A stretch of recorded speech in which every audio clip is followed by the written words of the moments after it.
She's alive, baby. She's alive. She's alive. Looking good too. Got that pearly, that bling bling on there. Look at that. Woo-wee. She pretty. She pretty. So, yeah, it's donezo. Went ahead and swapped out the alternator. As you can see, it's not here. I went ahead and converted this thing to an F-body style alternator. Number one question is, why would I do that? Well, obviously, you have to relocate it to the what was the AC compressor area. Actually, let me walk you back a second. So what happened? All right, we're at the track, streetcar takeover, and doing the roll racing stuff. My AC compressor starts to lock up on me, and the clutch is just, well, you can see it doesn't move. It's not supposed to do that. All right, here's a brand new one I bought, and see that? Easy breezy. This bad boy's all is locking up, and I don't blame it one bit, because this thing has seen hell in the, whatever, I don't know, 12, 13 years I've had this car. But so this thing starts locking up on me, and once it did, it shredded the accessory belt and crap, and basically ended my day. But that's not really the issue, because of course you can always throw a belt at it and be done with it. As a matter of fact, I went out and bought another compressor, getting ready to swap it over. But it occurred to me that I had long thought about getting rid of the compressor altogether and relocating the alternator down to the compressor area. A couple of reasons. Number one, obviously weight savings. I mean, this thing, she's beefy. She weighs a pretty good bit. Condenser, some other AC stuff. I know there's someone out there losing their minds right now, screaming that this is a race car. It's not a race car.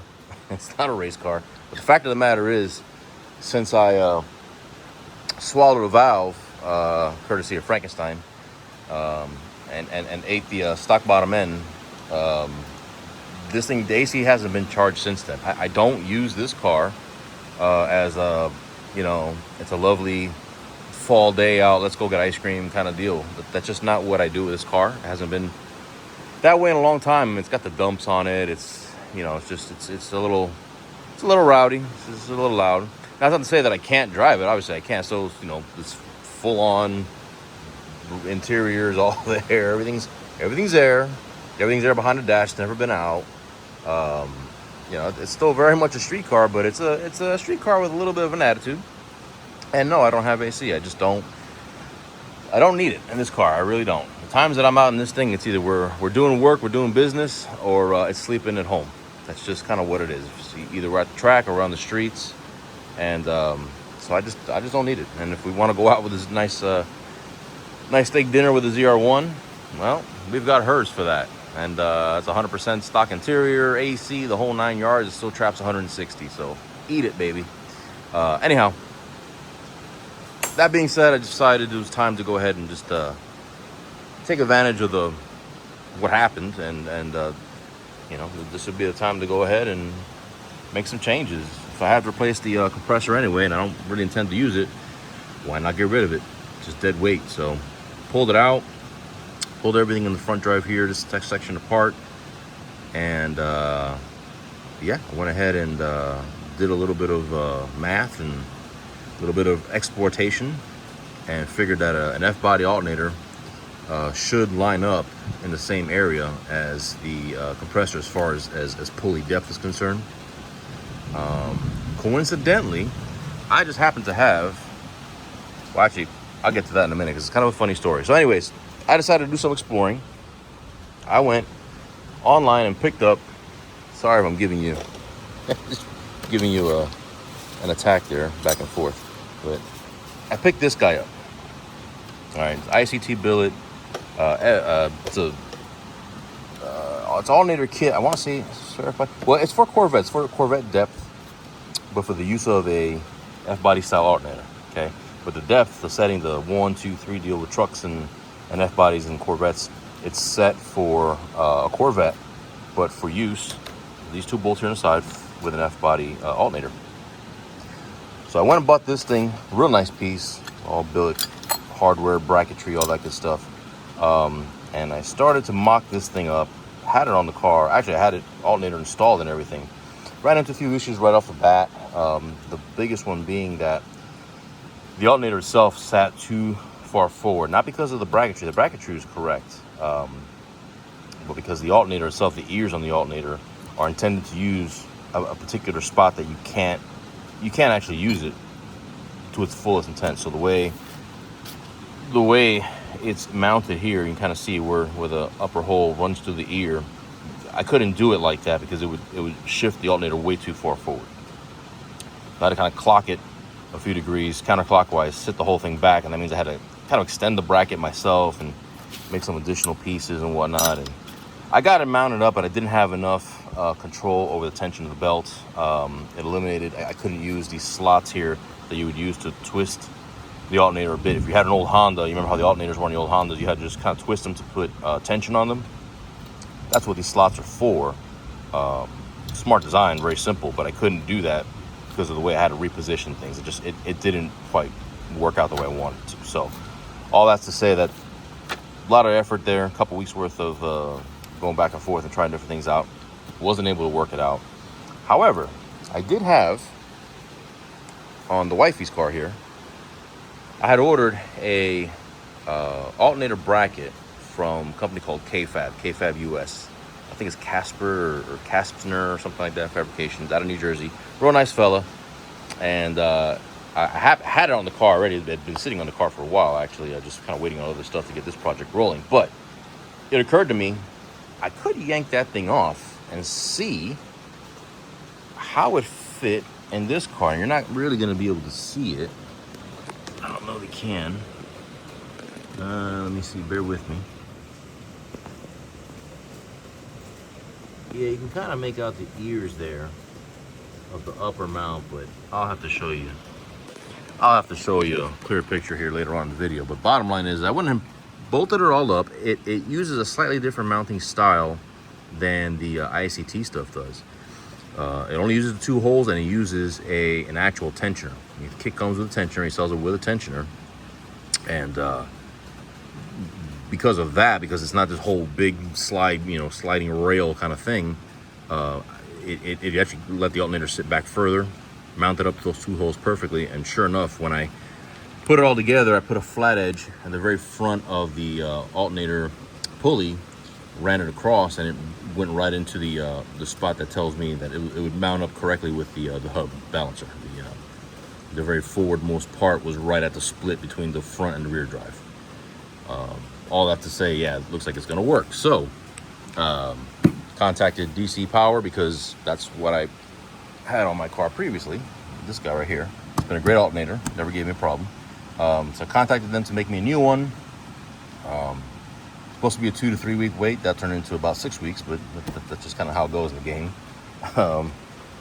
This is the one I'll use to kind of mock it all up. As old F-body one I had laying around forever and a day. See that? But I got it in last night or the night before, and sorry, looking for my flashlight here. All right, raised it up to give you guys a better view here. So here it is on the car. Don't mind the wiring and crap. I got to tuck all this stuff away. This is just making sure everything works. So here we are, mounted up. It's in the compressor spot. You can see the belt lined up nicely with the back of the LS9 crank pulley there, hub drive. Yeah, I mean, it worked out great. I gotta do a little bit of nip tuck and route the power cables kind of a slightly better spot than what I want, but that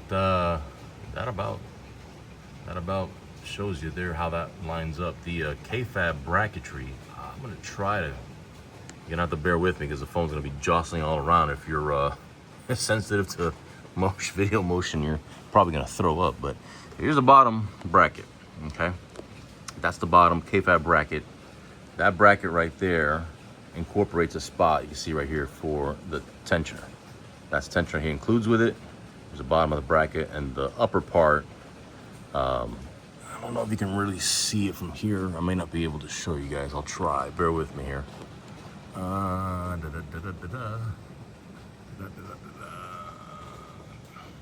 actually that guy. Oh, shit. That guy right there. That's the upper bracket. It's hard to make it out. It's like two little feet basically that stick out and sideways bolt up to the side of the block there. But there's the main part of it right there. And yeah, that's how it all sits. It's all said and done. I get to pull the weight of the compressor off the car, and like I said, associated lines and condenser, all that crap, all out of the way. Relocate the alternator, which is already on the car anyway. Just get to move it to the bottom. The body itself is a little bit smaller than the LS9 from what I'm gauging. I didn't weigh the alternator. I'm gonna venture to say it's probably a hair lighter, actually, maybe a pound or so lighter. I don't know how much things weigh, but like I said, the body is a little bit smaller, so that's pretty cool. With the idler, it of course gives you the ability to operate, a tension on the belt. So, swapping belts over is pretty easy. That's kind of the biggest issue. I've got like 10 belts laying around on the bench over here, just sizing different belts and pulleys and all this crap. I actually bought a Motion 3-inch pulley, which I might swap out here later on just to make sure that I give the alternator a good life. But then again, my other one is on the LS9 style. It's on the original pulley, and revving the piss out of that thing for years has never given me an issue. So who knows? But yeah, there it all is. So the one tight spot you run into with this guy is right here. I'll show you. That connector right there. That's the actual. They use a slightly different style than the weather pack style that the F-body uses. So it comes with its own little adapter. DC gives you this guy right here. Oh, not that one. That guy. This piece is really close to the frame. I had to kind of loosen the alternator up, rotate it down, clip it in, and then put it back up here. It sits very close, but it does not actually. I can work it around nice and easy. There's not too much tension, so it's going to rub through or anything like that. But I'm going to go ahead and work some lumen in there, give it some abrasion protection anyway. And that's about it.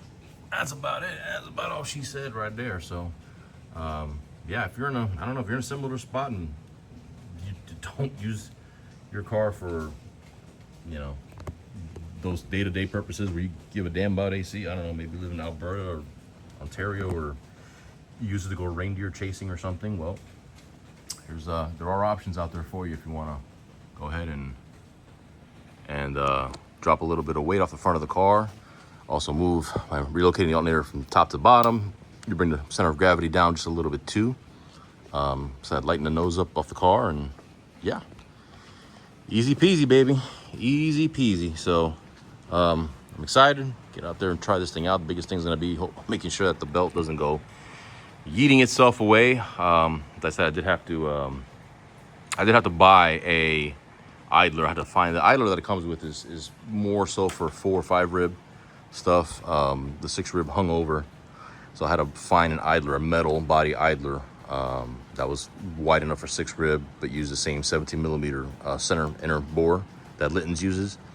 Found one on Amazon, and I used a little shim in the back to pull it forward, and it lines up beautifully. Now carries all 6 ribs on it, so we're good, man. We're Gucci, we're spoochy, we're ready to rock and roll. Like I said, now the next thing's gonna be driving this thing whenever it doesn't rain, and slowly but surely up in the RPM, making sure the belt stays in place and rock and roll. So if you're looking to lose a little bit of weight, simplify things maybe just a little bit. Oh, wiring. Yeah, okay, all right. Well,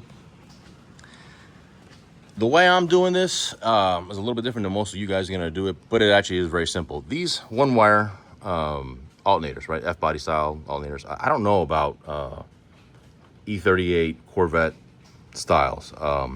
Castrol does make a bracket to relocate those styles. If you use a C6, whatever, Z06 or base, whatever alternator, you can relocate it here also. I just happen to choose F-body because I have other F-bodies here. And I don't know how the wiring on those, I don't know if those are 1 wire or 2 wire or what the deal is. Of course, factory LS9 uses PWM style control. So if you happen to have a ZR1, you're doing this. I converted to 1 wire. All this thing needs is a 12-volt signal for wake up. That's how the F-body ones work. Now this specific one from DC uses this kind of weird, I don't know if I can show you here, but they give you this connector here, and this blue wire actually loops out. Yeah, I don't think you're gonna be able to see it. It loops out of the loom and is bolted right here to the positive stud coming out of the alternator. I'm assuming they use that as a wake-up signal of their own, to use it as a kind of a quote-unquote one-wire or self-exciting style. I know this. I have it wired up. This car's on Pro EFI, of course. I have it wired to one of the 12-volt outputs from the Pro EFI auxiliary. I wired that into the, I bought one of these F-body style pigtails, and I wired it to that, and it's connected to it. So that's what the black one there, that's coming from Pro E. It's a 12-volt signal. So I don't know, it's redundant. I got a 12-volt wake-up signal there, and you're also using a 12-volt here. I did look on DC's instructions, that are not really clear. They just tell you to wire up this way and be done, I guess. So whatever the case is, it works. Started it up, woke up the alternator right away. So yeah, so just figured show you guys in case you're curious about that. The power cable, you're gonna have to either make your own from the starter and loop it up around here, or extend your original one, however you want to do it. But and then I have a second one that just feeds the fuse box directly. But yeah, anyways, that's the electrical side of it. It's actually super simple. I mean, this whole thing could have been done in, I mean, knowing what I know now, in no time at all. Go to KFab, I think it's kfab.us, I want to say it is, Casper Fabrication. I want to say the kit was like $300, $350 or something like that for the relocation kit. Pick it up, get yourself an alternator, the one wire pigtail, a few bucks, and in the span of an afternoon, you lower your subframe down, support the engine, okay? Pole jack, use a pole jack or whatever the case is. Support the engine, loosen up your engine mounts, or take the bolts off the engine mounts so the engine's mount. The engine will, stay up there, I stuck it, pole jack, excuse me, right here, between the bell and the pan, support the engine. Remove those two bolts. You can go ahead and remove your front K-member bolts all the way. The rears, I just drop them down to the last couple threads. Gives you enough play on the whole subframe to slide it down. It opens this up significantly, this hole right here, enough to slide alternator in and out. Same thing with the compressor coming out. Same exact thing, as a matter of fact. You just support the drive line, loosen up the subframe, take the front bolts out, rear bolts down to the minimum. You can tilt the whole thing down, and compressor goes through there. So it's a tight fit, but it does work. But yeah, easy stuff, man. Easy stuff. So I'm gonna get some rips on this thing, get some RPM thrown at it. Hopefully everything stays together, and see what she does. Stay tuned.